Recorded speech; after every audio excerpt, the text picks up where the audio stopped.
Hello, everyone. Welcome to Financial First Aid. Today, I have the pleasure of meeting and talking with Nina Venturella.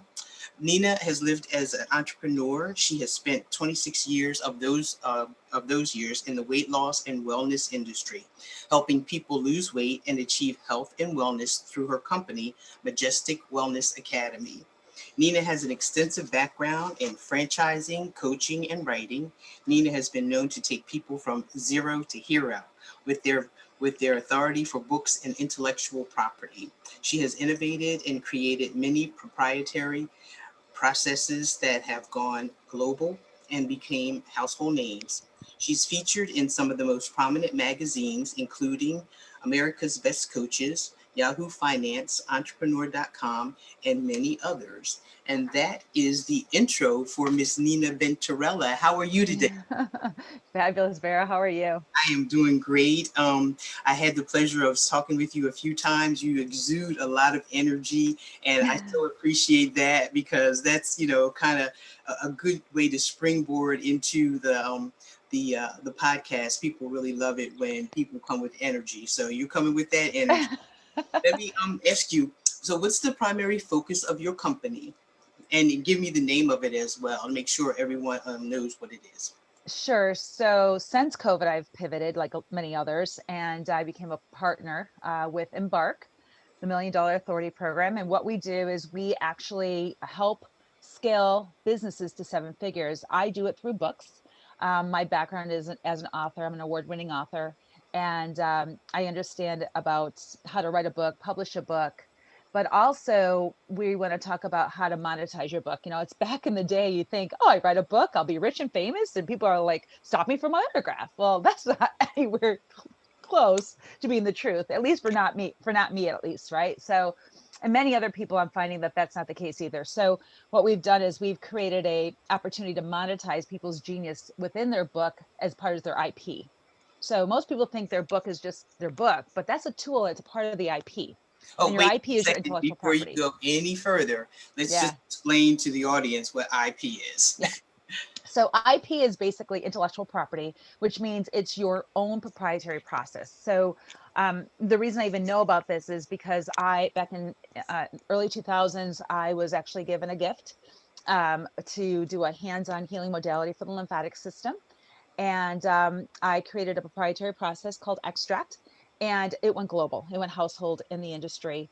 And so what I learned is that when you have kind of a lane of yourself, like it's your own lane, if people wanted to learn this process Extract, they had to come to me or somebody I taught because I had an academy. And what that does is it basically eliminates the competition, because even there's a lot of other lymphatic techniques out there, mine was unique to my process. And it was very specific, very outside the box as well.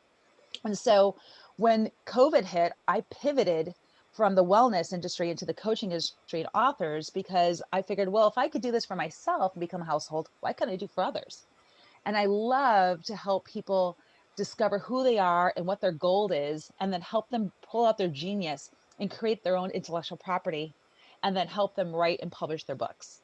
And And what's the name of so your book? the my book is actually in the wellness industry, and it's called Unveiled Truth: What Doctors Don't Know Will Hurt You. And that book What? was Wait a minute. You actually said my what own doctors journey. don't tell you will hurt you? What they don't know will hurt you. I But went through don't. a situation, yeah, where for 2 years doctors couldn't tell me what was wrong with me.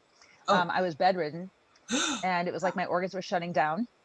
I was in my 20s, Wow. and I went after doctor for 2 years, and every single person said, there's nothing wrong with you. It's in your head. You're overworked. You're stressed out. Here's some Prozac and be on your way.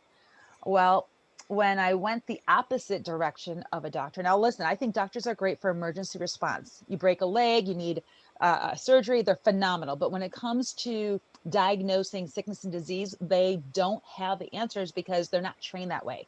So I went to a naturopath, and she within minutes diagnosed me, and she said I had something called systemic candida, and that's basically a yeast infection throughout your entire system.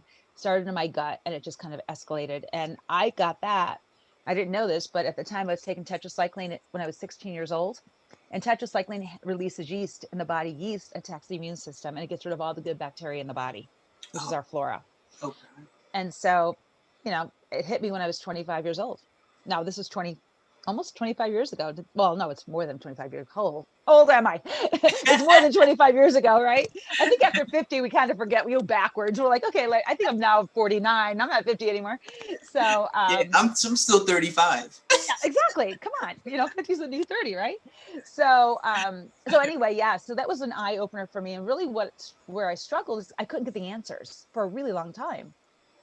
And so I wrote this book as my own personal biography and journey of what I went through, but then also as a process elimination to look at certain areas in the body, in the soul, to determine what's going on. Because what I found is that whatever's going on the soul level, your mind, will, and emotions, the body's manifesting it. There's a direct connection between the two.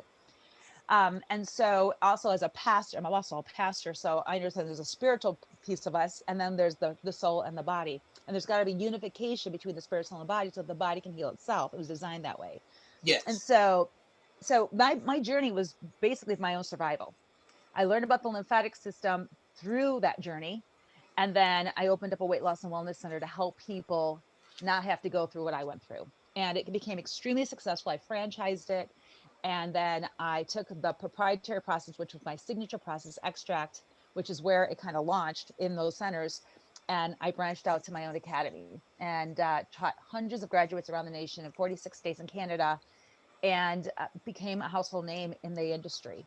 And so you could imagine no one was touching anybody when COVID hit. So I had to do something to make a change. And at that time, my husband also retired, and we were going to go traveling, and then everything just got kabush. So I was like, okay, that's not going to happen.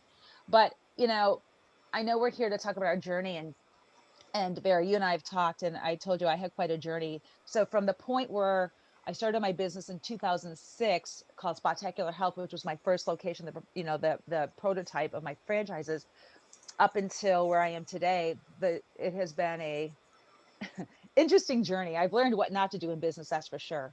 But throughout that, and we're talking about financial first aid here, but throughout that, I really struggled in several ways. One is I struggled with who I was. I thought what I did was who I was, so I didn't know my identity.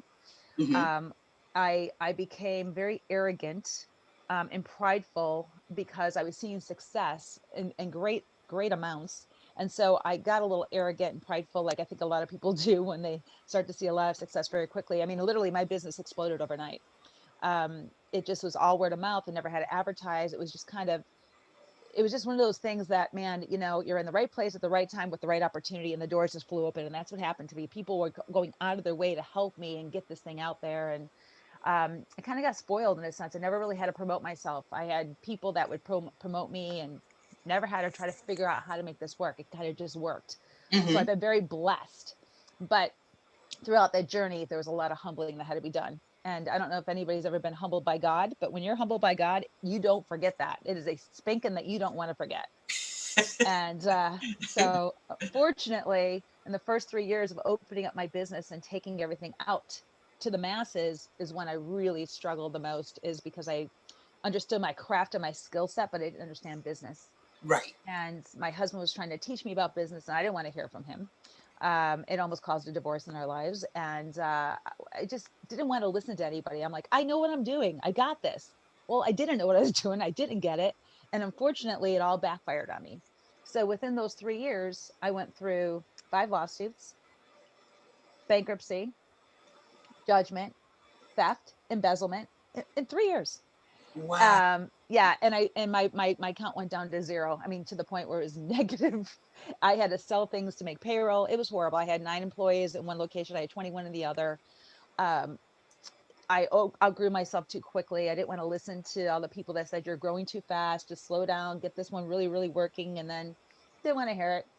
So, it was one of those things that. Oh, and then I ended up in the hospital with a panic attack. I mean, it was like all these things happening at once Wow. within the success of what was going on. I'm still successful, but I'm going through all this stuff behind the scenes, right? R- Right. People don't know what's going on in the outside. They see Nina as being successful. She's franchising. Everyone knows her, blah, blah, blah, right? But then here I am dying in the background because my marriage is falling apart. My health is falling apart, and my finances have fallen apart. But I had a really good face. and I can make things look good. You know what I mean? Yeah. I knew how to make things look good. It's all good. And you know, behind the scenes, everything's good. And I'm doing Bible studies in the back, you know, everything's perfect, but everything is falling apart. Hmm. Hmm. Um, and so when you and I spoke, you know, we were talking about your program and your podcast. And I said, you know, I have a story and people need to hear this story because I want them to know that it doesn't, even though I went through that, it brought me closer to God. Number one, it brought me stronger to who I am, where I finally know who I am, Right. and not what I do is who I am. It's who I am and who I've Right. been created to be. I believe my mess was my message. And Your mess is your message. I love it. yeah, my mess was my message. Uh-huh. And it really has helped shape me into the person that I am today as a business owner. And I'm actually considered more of a serial entrepreneur. I was one of those people who went through 150 jobs to realize I was an entrepreneur. So it's just, you know, I think it's just a matter of, and I'm also very impulsive. So I'm kind of one of those people who says, yeah, let's just go for it. And I jump in and I'm either sinking or swimming. And a lot of times, you know, I'm out in the middle of the ocean, bobbing around, trying to keep my head up out of the water with no life preserver and no one to give me any kind of help. And for years, I just kind of sat there and bobbed around because I'm very tenacious and I'm very, I persevere towards what I really believe in and where I think I can really make the difference in people's lives. And I believe that when we go through things, it's so that we can overcome and help other people. Well, the Yes. biggest challenges that I had was in finances. Right. So Right. it's amazing that that's where all my issues were. I mean, like I said, everything that can happen financially happened to me. I mean, how do you go from 5 lawsuits? Oh, matter of fact, one of those lawsuits I was on the Judge Joe Brown show. It Oh, was actually on really? TV. Yes. Okay. Yes. I actually won that one, but I lost all the other ones. One of them, the other lawsuit was with a friend of mine. I was at her wedding and she saw that I was having great success and she basically sued me for $35,000 because she said that she worked for me. She never did. And there was just a lot of animosity and she was mad because I didn't invite her to my open house. So she kind of lashed out against me. And the verdict was home before I was. So she was married to an attorney. So I mean, like all this weird stuff was going on.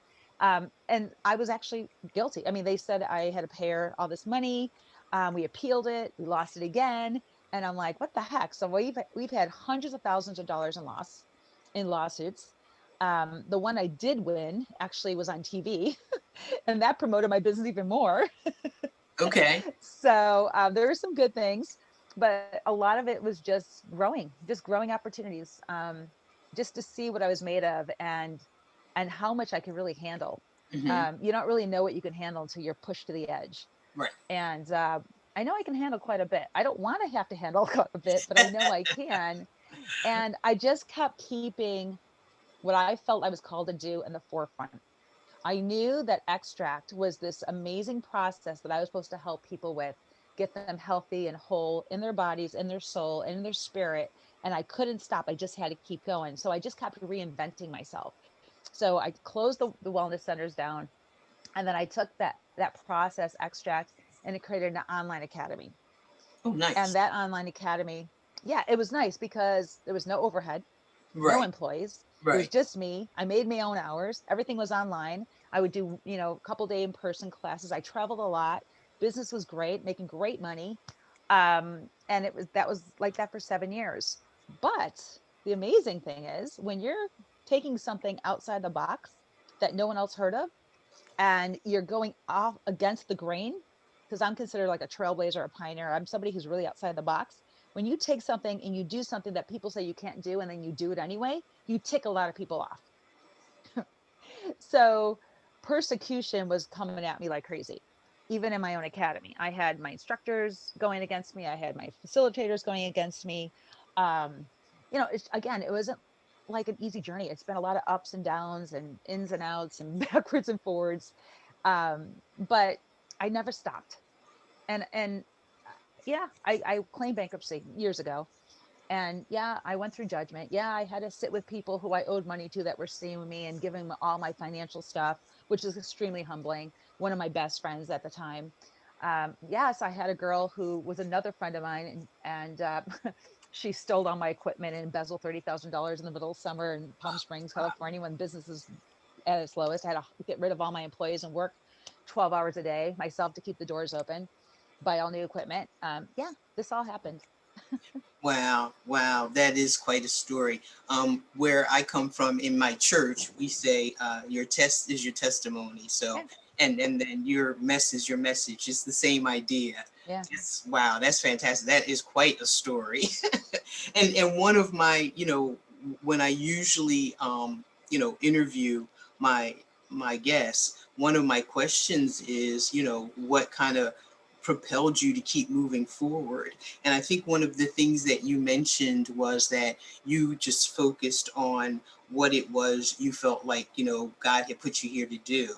Yeah. And that kind of kept you focused on moving forward. And so when you hit those bumps and those snags, what kind of pulled you towards saying, I got to keep moving forward? I got to keep moving forward. Well, I mean, let's be honest here. I'm a pastor now and everything like that, right? And so, um, it's God and I have had some knockout drag out fights. I mean, I'm like, Lord, you said this, and I just kept going. I just held on to every word He said, every promise He said, and I just did not let go. And Okay. I just contended for it, and I believed I was called for that process to help other people at the I felt a calling. I felt an urging in my spirit. Like when people are called to go to be a pastor or to do something specific or travel and go to India, whatever, a mission, you have this yearning inside of you that's just pulling you. I couldn't stop. Hmm. And then all of a sudden, and I had all the grace to do what I needed to do. God gave me amazing grace and favor. And then all of a sudden, right before COVID, I started feeling there's a shift. Something's changing. I'm going into a new season. I Okay. didn't see it yet, but I knew I was supposed to sell my business. I Okay. knew I was supposed to let it go, which I never thought in a million years I would do. Hmm. Hmm. So I just kept going because I just knew I was called to it at that time. Now, two things. One thing you said was you let go. Now, which business did you let go of to start your new business? The wellness, the Majestic Wellness Academy, the franchises, everything. Okay. I let it go. I'm selling it. I've got, it's pending right now, the sale. Okay. And I don't have the passion that this is weird. It's like I don't have the passion that I did. Still want to help people, but Right. the passion isn't there Okay. as much. And I don't feel like the God's hand and grace is on it. I feel like that season is over for me and I need to go enter into the new season. I believe He gives us grace for different seasons. Right. And so I Okay. think this is my grace for this season. Okay, that's perfect, and that's really good for my audience to hear, my entrepreneurs, because that's what this is focused on, entrepreneurs and people who've gone through bankruptcy. How do you recover from that whole Mhm. process? That's my my target people Mhm. that I want to talk to. No, really, because I think so many times entrepreneurs hold on to something longer than they should, and so kind of speak to when I you can speak thought. to that. Yes, please. Okay. So I had an aha moment. I've had several, and those were life-changing aha moments. And I had one, and it was really this inner voice, and I believe it was God speaking to me and said, Nina, when I told you to open up your academy, I didn't tell you to do it online. I did it online because it was easier for me. Okay. So Okay. I was probably fear-based that I didn't have to go back to having employees again, going through the brick and mortar again, going through all that. I made it easy for myself. So I made decisions based on what was easiest for me, probably because of triggers and actual woundedness that I experienced Right. through that process of going through what I went through. I buried it well, I released it well, I've forgiven people, I blessed people. I've gotten that, but there was still something in me that was triggering decisions based on what was easiest for me Hmm. and not maybe the way that I was supposed to go. Uh, So I just took it upon myself. Yeah, I'm going to do it online because that's easiest for Nina. It's uh-huh. less. It's less work basically, and less hassle, less stress. Hmm. Hmm. So it's a matter of really coming from a place of um, perspective. Like things are going to happen. It's just part of business. If you don't want to have anything to happen, don't go into business because it's just part of the process. True. We have to learn to adapt and adjust every day throughout our business, right? But I think the best advice I could say is, look deep in your heart and see where these decisions are making. So if you're starting over from bankruptcy and you're starting over with another business, look deep in your heart and make sure you're doing it from the right place and not the wrong place. Make sure you're not doing it from a wounded place, but Hmm. you're doing it from a good perspective and a healthy mindset so that you're making the right choices. Because I would probably be in a different place had I made different choices if I wasn't coming from that woundedness. But God's grace sufficed me to be able to still have success. But who knows where I could have been had I done it the way that I was supposed to do it without being fearful. Hmm. Hmm. Right. And that's when you started your second business, or I should say the business that you're selling now. You felt like you were coming from a place of fear more so than a place of, well, I've had this great experience. Now I know what I'm supposed to do. Is that a good summation of where you're? Not where I am now. This is the academy. So I went from the wellness centers and franchising, Right. and then basically closing those down because of all the stress and all the stuff that I went through. And I had a bad business partner who embezzled like hundreds of thousands of dollars. It was horrible. Wow. Um, and then kind of closed that down, and then waited about a year and a half and had like a little downtime, and then opened up the academy, which was Majestic Wellness Academy. That's the business I'm talking about. Hmm. That's the one that I should have opened up a campus, or I should open up a brick and mortar. I did it from the place of I don't want to go there again. I just want to do something easy for me so there's less hassle. And Right. that's when I went online instead of mobile, instead of in the brick and mortar space. So that's what I'm talking about. That was where I was fear based and triggered. Now I don't feel like I'm there. I feel like I'm completely in the right place in my life with the right perspective. I've grown and matured a lot in the Lord, and I'm making better choices and decisions. That I feel like I'm actually where I'm supposed to be at the Hmm. time I'm supposed to be doing it. Wow, that's great. And your new business venture, what's the name of that? That's with Tom Matson and David Callum. I'm a third partner. I'm a managing partner of the $1 Million Book Launch Program through Embark. Uh-huh. And that's where I help people create their IP, monetize their genius through high ticket programs, and help them write and publish their books, create a Okay. Kickstarter program, and kind of go that route and scale them to seven figures. Wow, great. And I That's love it. I could good. do it all day long. Yeah, love it. That's great. Um, what do you think is a great mindset for entrepreneurs right now, dealing with at this point, dealing with the after effects of COVID, and moving them forward in this post-COVID period? I mean, COVID really isn't totally eradicated, but we're at a point now, I think, hopefully, that we're people are more comfortable with going out. People have gotten vaccinated, and so we're a lot of people are hopeful with Yeah. moving forward. What do you think of the mindset of an entrepreneur should be at this point? Keeping the path before their face. Okay. So running the race is set before us. Everything we're ever going to do, God has already have it's already established. It's already laid out. So my mindset is, Lord, I just want to align with your agenda for my life, future, and destiny. And I'm going to go forward into the path that you have for me. And I want to keep my eyes on you, kind of like Peter walking on water. And that's kind of what keeps me going every single day. Mhm. And um, when I was in that crossroads of like, what do I do next? Now that extract's gone and I'm selling that, and I got to pivot because I thought I was going to be traveling with my husband and retired and kind of not having to do anything. um and then here's another tip that the Lord always said to me. He said, what's your oil? So in 2 Kings 4, it talks about the lady and her oil, her Yes. sons, right? Yes. So God says, well, what's your oil? And my oil is helping people create their own intellectual property. I'm very good at it. I know what I'm doing. I'm gifted in it. God's given me that gifting, and I love to do it. There's something about people that I can see how to help pull their genius out. And it's funny because when I was doing the lymphatic work, and remember, I didn't go to school to learn this. Literally, it was given to me by God. It was a download by the Lord. I Right. can see into people's lymphatic system. I can see where fluid was.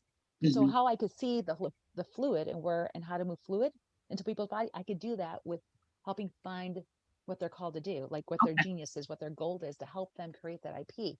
And it comes naturally to me. So that's a gift that God's given me. Wow, that's great. When I kind of close out the end of my podcast, I always want my listeners to have three takeaways, and Mhm. I always go with my little theme of my whole podcast is um, three things: educate, motivate, and inspire. That's what I would like you to maybe give me one thing that would educate my audience. So I guess the first thing I would say for educate, and I've been one of those people who has just learned everything I've done from experience.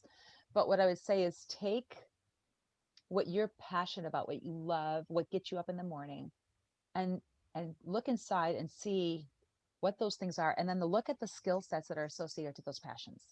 Okay, great. Because when you do that and you put those two together, that's when you can find what you're called to do. So if those of you who are listening, like, and saying, what do I do next? I lost this business, or I went through bankruptcy. Go back into the passion, what really drives you, what makes you happy, what makes you angry. Those are passions. Hmm. And then look at the skill sets associated to those passions. Like maybe you're a writer, maybe you love to, maybe you want to create a movement. Well, go back. Can I write this? Or can I create some kind of a movie with this? Or what is it that you are called to do? And know that it's in you already. It's part of your DNA of who God's called you to be. Okay. And look in deep. That's the first thing. So look at the passion and the skill sets and align them together. And then the second thing is the motivation is no matter what, just keep going. So I tell people, you're never going to get a home run unless you go out to bat. Hmm. You got to swing the bat. So you don't know what that looks like. We can get a foul ball, we can get a strike, but we can get a home run too. Right. And I guarantee you're never going to get either one if you don't go to the bat, Okay. right? Hmm. And then the last one was Inspire. inspire. My biggest thing is you're called for a purpose, you're here for a reason, you're here for a season, and you know stay steadfast in what God has called you to do. Stay steadfast in what people spoke over you, and what he spoke into you, because you're here because he needs you to be here, because you have an assignment that Hmm. is yet to be done. So Yeah. Yep. that's it. Wow, man alive. This has been like one of the best 25, 30 minutes that I've had on a podcast. You kind of blew away my little, what I usually ask my people, because I try to stick into this little program so that I don't forget anything. Yeah. I want to be sure. But you took it and you just went with it, and I actually been blessed by this whole half an hour.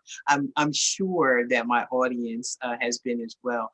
Just one other question that I usually try to ask my people is, so how has this whole journey of entrepreneurship really impacted your family as well? I got to tell you how blessed I am. My husband is the most supportive husband. I traveled when I had my academy, I was mobile.